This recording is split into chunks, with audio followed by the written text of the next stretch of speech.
But நீங்கள் சொல்கிறீங்க, but இதில் சில பேருக்கு ஒரு மாற்று கருத்து இருக்குது. என்னன்னா, ஹைவேல போகிறேன், எனக்கு திடீர்னு தான் ஆயிடுச்சு, நான் ஒரு டெசிக்னேட்டட் இன்ஜினியர் வர வரைக்கும் வெயிட் பண்ணுறதா, பக்கத்தில் லோக்கல் மெக்கானிக்ஸை கூப்பிட்றதா? அண்ட் அந்த மாதிரி பிரேக் டவுன் வர்றதுக்கான வாய்ப்புகள் ரொம்ப கம்மி. ஏன்னா இதில் மெக்கானிக்கல் பார்ட்ஸ் ரொம்ப கம்மி. ஸோ இதில் பேட்டரியும் மோட்டரும் தான் மேஜர். அது மோஸ்ட்லி ரன்னிங் டைமில் ஃபெயிலியர் ஆகாது. It is a very rare case. Probability ரொம்ப கம்மி. Yeah, it is a very rare case. So and moreover, all the companies have roadside assistance within an hour. Right.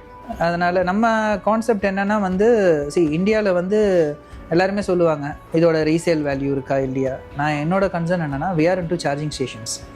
So என்னோட business பார்த்தீங்கன்னா, pre own market வரும்போது அதிகமாக தான் sale ஆகும், அதிகமாக தான் சார்ஜிங்க்கு வருவாங்க.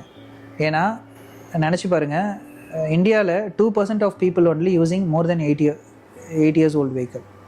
மீதி 98%ல் ஒன்று பாதி பேர் எக்ஸ்சேஞ்ச் போட்டு அப்கிரேட் பண்ணிட்டு போயிடுவாங்க, இல்லை மீதி பாதி பேருக்கு டியூ கட்ட முடியாது, சீஸ் பண்ணிட்டு போயிடுவாங்க. ஸோ இந்த எல்லா வண்டியுமே ப்ரீ ஓனில் தான் வரும். ப்ரீ ஓன் கார் யார் வாங்குறாங்க? யாருக்கு வந்து ஒரு நியூ கார் வாங்க அஃபோர்டபிலிட்டி இல்லையோ, வாங்குற இன்டென்ஷன் இல்லையோ, ஸோ அந்த மாதிரி ஆளுங்க தான் இதுக்கு மூவ் ஆவாங்க. ஸோ அந்த மாதிரி மூவ் ஆகும்போது நாள் ஆக ஆக நீங்கள் சொல்கிற அதே கான்செப்ட் தான், பேட்டரி லைஃப் கம்மியானாலும் மைலேஜ் கம்மியாகும். ஸோ அப்போ ரிப்பீட்டடாக சார்ஜிங்க்கு வருவாங்க. End of the day, N business அங்கே சக்ஸஸ் தான். Right. So that's the reason we are into charging infrastructure instead of manufacturing segment. Okay.